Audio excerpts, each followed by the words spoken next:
We have a special guest on the phone this morning. Congressman Chuck Edwards represents North Carolina's 11th congressional district in the western part of the state, and he joins us now. Congressman, good morning. Yeah, good morning. Thanks for having me. Thank you so much for being here. And obviously your district hit very hard by the rainfall and the winds from Hurricane Helene. Can you give us sort of a quick overview of the damage and what the people there are going through right now? Yeah, sure. Thanks for the opportunity to talk to the folks down there in Texas, real Americans, about what's happening here in western North Carolina.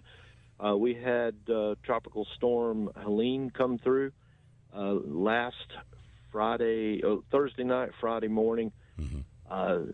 We had devastation in a way that we've never seen before. They're calling it a 1,000-year event.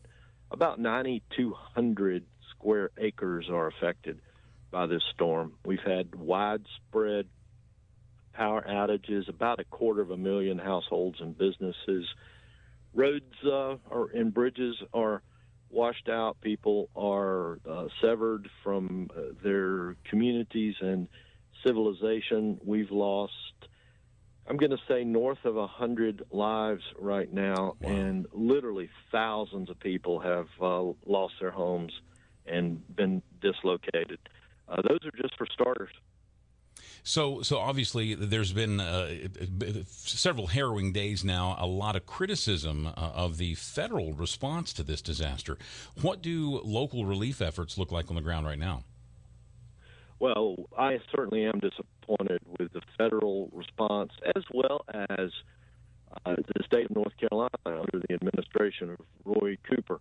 The North Carolina Emergency Management Services were slow to respond and then quite clunky once they did react. But the efforts on the ground right now are solid and working by the private sector and the church community.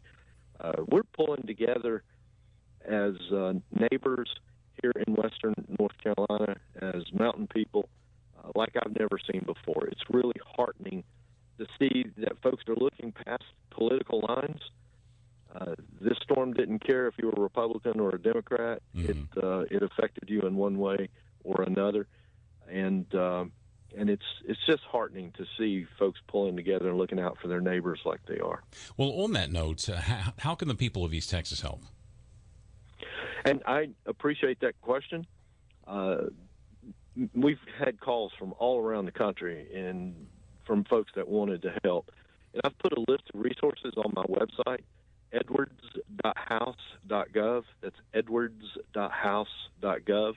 There's a big red bar on the screen. Click on that bar, and folks will be taken to a list of ways that they could either volunteer their time, contribute to some of the worthy causes that are helping us here in western North Carolina, or a list of addresses where they can send goods to help us in our relief efforts. Well, Congressman, thank you so much for being here with us this morning, and certainly you're part of the state, and that whole part of the country is in our prayers. We hope for the best for you all in the days to come. Thank you very much. I appreciate your interest and that of all your listeners out there this morning. Yes, sir. Folks, again, that is Representative Chuck Edwards of North Carolina, a good friend of Congressman Nathaniel Moran, and we thank him so much for joining us this morning.